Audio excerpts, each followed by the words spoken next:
literally spent the night living in this farmhouse in a remote Japanese village, getting a glimpse into what life was like over 200 years ago. If you're new here, we're Tal and Mads, a nurse and teacher couple from Toronto, Canada, who believe in making the most out of this little adventure called life. Right now, we're exploring Japan, and what a journey it's been. We've marveled at the energy of Tokyo, embraced van life around Mount Fuji, zipped across the country on high-speed, quirky trains, discovered hidden natural wonders, and even sailed on a brand new luxury ferry. For our final days in Japan, we're slowing things down and soaking up the charm of rural life by staying in this beautiful traditional Japanese farmhouse.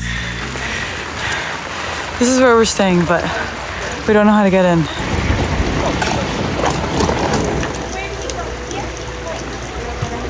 Meet Michiko. She's lived in this house and village since she was a little girl. I tried my best to exchange a few words with her in Japanese, but since I'm not quite conversational yet, Google Translate came to the rescue. Michiko shared memories of a simpler time when the village was quieter and neighbors came together to thatch the iconic roofs in order to weather the harsh winters. While much has changed over the years, she warmly welcomes the chance to share her home and culture with visitors from around the world. Her greatest hope is that they leave with a newfound appreciation for life's simple, beautiful moments. We just had such a long travel day, and to arrive somewhere like this is mind-boggling. We took a ferry, 5 trains.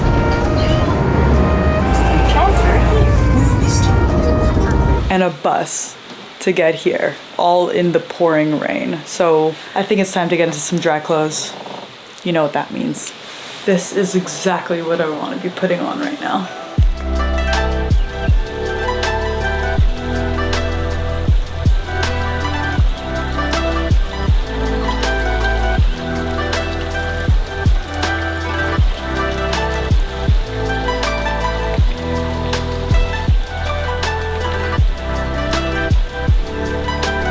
Okay, you guys, the funniest part about checking in here just now, no one even asked for our names.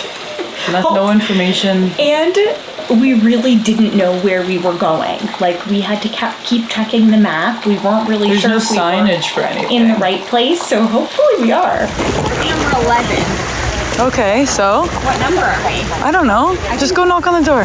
It really feels like we just traveled back in time. Where are we right now? You think there's 7-Eleven here? Probably. I still haven't quite figured out how you're supposed to sit comfortably at these tables though, and I'm small. Like, it's because I feel trapped. Yeah. Where do my legs go? I can't move them. They have to be like this, straight out. But then, like, how long am I gonna sit with my legs straight out under the table You for? can sit cross-legged. No, it gets uncomfortable. What? In this robe, it's like all tangled around your knees. No, put it above your knees, you dingus. It's really remarkable how amazing the Japanese people are at keeping things so tidy, and they're so specific with the footwear and keeping everything clean. This lady just wiped down all of our luggage and laid out a mat on the ground of our room to put our stuff on, which really stresses me out because I'm like a bull in a china shop here in Japan, so the last thing I want is to do something wrong for her. But that's how they can keep these places pristine for so long. Like, I think this house is, I don't know, at least over 200 years. I wonder if there's ghosts, Japanese ghosts. Yeah, they're so nice. They're though. cute. Yeah. And respectful. They don't bother us. No. Okay, well, cheers to The next 24 hours. amazing experience together.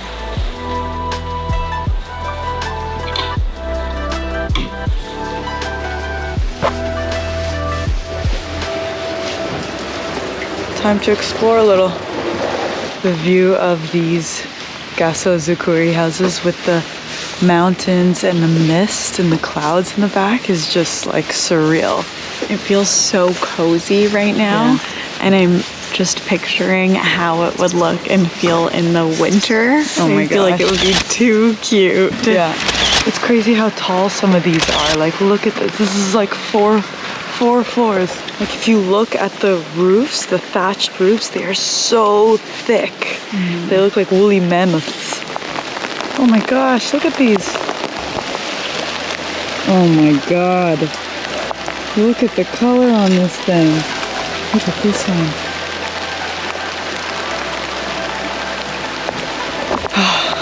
Wow. Hi, I decided to come to you from the future because I figured you guys wanted to look at Bowie. He's been missing in this Japan series. But really, I wanted to tell you about this week's sponsor. A few videos ago, I mentioned that I wanted to start learning Japanese using Rosetta Stone, and it was exactly for moments like this. Here we are in rural Japan, staying with a lovely host I am dying to chat with, but she doesn't speak any English. Spoiler, I'm not fluent in Japanese yet. But after nearly 2 months of Rosetta Stone's immersive lessons, this language goal feels closer than ever. Rosetta Stone is a language learning platform that gradually introduces real-world conversations through pictures, audio, and native speaking tools, helping you learn a new language as naturally as you did your first language. Instead of just memorizing vocabulary, I'm actually learning in a natural and instinctive way. I love the pronunciation tool. It analyzes how I say words and compares them to native speakers, and gives me instant feedback so I sound as accurate as possible. Honestly, I never thought I would get to this point with a language as foreign to me as Japanese, but now when I'm hearing Japanese on the streets, it doesn't sound like total gibberish to me anymore. Another thing I love is how flexible and accessible Rosetta Stone is. With lessons as short as 10 minutes, I can practice anywhere, whether I'm in a hotel, at the airport, or on the go. It's easy to fit learning into my schedule. Plus, the app works offline, so I never have to worry about finding Wi-Fi to continue learning. It's honestly incredible how much progress I've made in such a short amount of time. If you love connecting with the culture and language of the places you're traveling, I couldn't recommend Rosetta Stone enough. It's been a game changer for me, and right now you can get 60% off an unlimited lifetime subscription with the exclusive link in the description of this video. That means access to all 25 languages forever. A lifetime of learning for one low price. Okay, back to Japan. Okay, it's just about 6 o'clock, which is dinner time. We're gonna walk over to the dining room. After carefully making our way down the creaky hallway, we realized we had already broken one of the many rules here. She's off. Sitting down on the tatami mat, we couldn't contain our excitement for the cultural experience that awaited us. In the center of the room, we noticed the irori, a traditional Japanese hearth used for cooking and heating during winter. Though it wasn't in use, the faint, cozy smell of a campfire still lingered. So there was a place to check off vegetarian when we booked this place, but something got lost in translation. Maybe we are in the wrong place after all. But I can't tell her now. I don't know what to do. Despite that, we thoroughly enjoyed sampling the many little plates Michiko had prepared. Some dishes were familiar from our journey through Japan, while others were exciting new flavors to discover. Honestly, immersing ourselves in Japanese cuisine has been a bit challenging since we're not big seafood eaters. Add to that our determination not to offend Michiko, and this dinner quickly turned into a slightly stressful experience. Oh man, what an uncomfortable experience. I just, we said vegetarian in the booking, and then it obviously wasn't vegetarian, but then she was so quick and then she was gone. And we couldn't tell her. And then, I felt so bad and awkward, and we just, there was other stuff to eat, so we ate everything else. We did our best. We should have clarified. Lesson is always clarifying. And at least we got some beds ready for us. But yes, these are our beds that they set up, futons on the floor. We're gonna move them closer so we could be closer. And we can have a bath before bed, so it's another positive. Again, we did it again. Quick.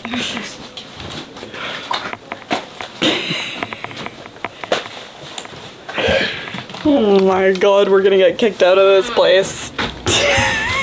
The shower routine here is a bit different from what we're used to back home. This is a traditional Japanese bathroom designed with a focus on relaxation, cleanliness, and mindfulness. In Japan, you sit on a small stool to wash thoroughly before soaking in the bath, as the bath water is meant for relaxation, not cleaning. Often shared among family members, the water is kept pristine, making this ritual a reflection of harmony and respect. And of course, there's a specific pair of shoes. I look like an elf. We were just winding down when we were joined by an uninvited guest. No. Not today. Mads, we're sleeping on the floor. Please get rid of that. Doesn't look like it bites. It walks so funny. Oh my god, it's dancing. Please watch its legs go to the side. Oh, Please, Mads. We all have our strengths. But let's talk about the onsen for a second, or bath. I love the tiny shower that you get to take before entering the bath or onsen. You sit on this little baby stool and it's just a cute shower setup. And then you just get to relax, and what a good thing to do before going to bed. Can you just get rid of that? Okay, yeah, I gotta get the bug out of here. Come on. Thanks, babe. You're so tough. Okay, it's time to go to bed. We'll see you in the morning, people. the morning.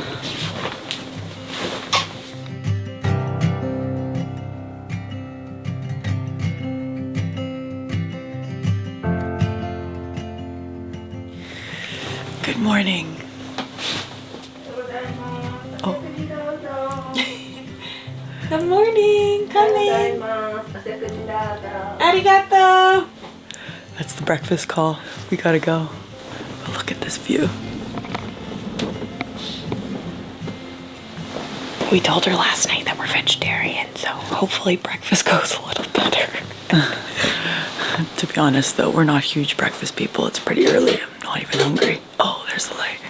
Okay, quick rundown. Bed was a bit firm for us. Blanket was amazing. And the beaded pillow, hot take, I love it. It's like a little bean bag. Because I get kinks in my neck and you just ball it up and it holds its shape. It's like a firm pillow that like can take any form. Anyway, gotta go. We gotta go to breakfast.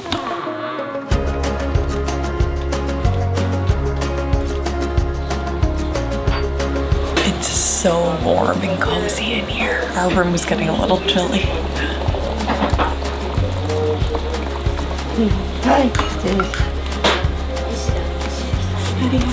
There's miso underneath the vegetables. Mix it in a little while. Once cooked, serve on top of rice. Arigato. Honestly, I wasn't hungry, but now I am. Everything smells so good.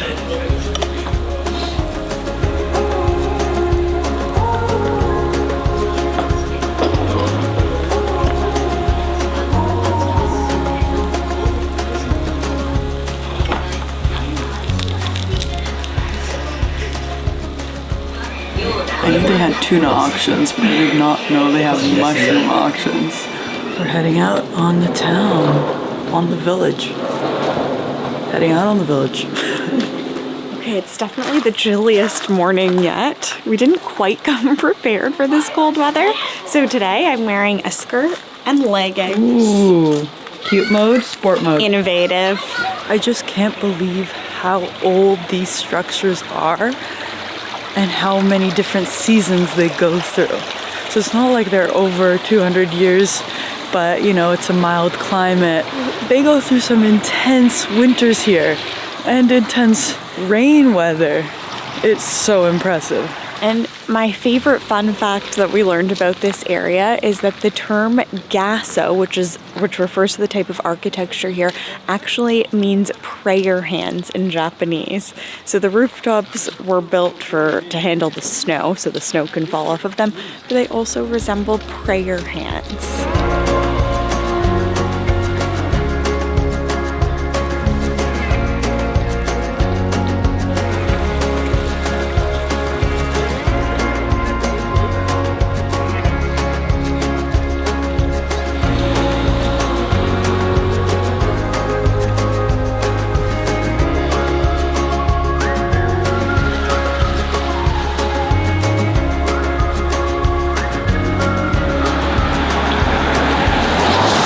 This village is, of course, held on to long-lasting traditions, but it wouldn't be Japan if there weren't a few vending machines around. This is hot coffee.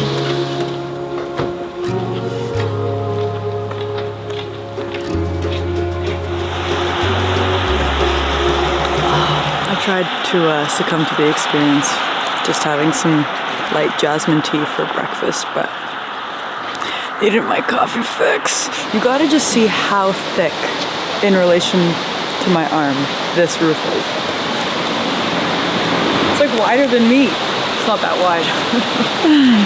This place is so culturally significant here in Japan, and it's been so well maintained. It's no surprise that people, wow, the sun is coming. It's no surprise that people want to come and enjoy the scenery and look at the Gasso Zakuri houses. There's some tourists walking about enjoying the sights. That's why I think it's so special that we stayed overnight. We were able to enjoy the village last night when there was absolutely no one around, and early this morning. So feeling grateful that we got to experience that because it is such a special little village.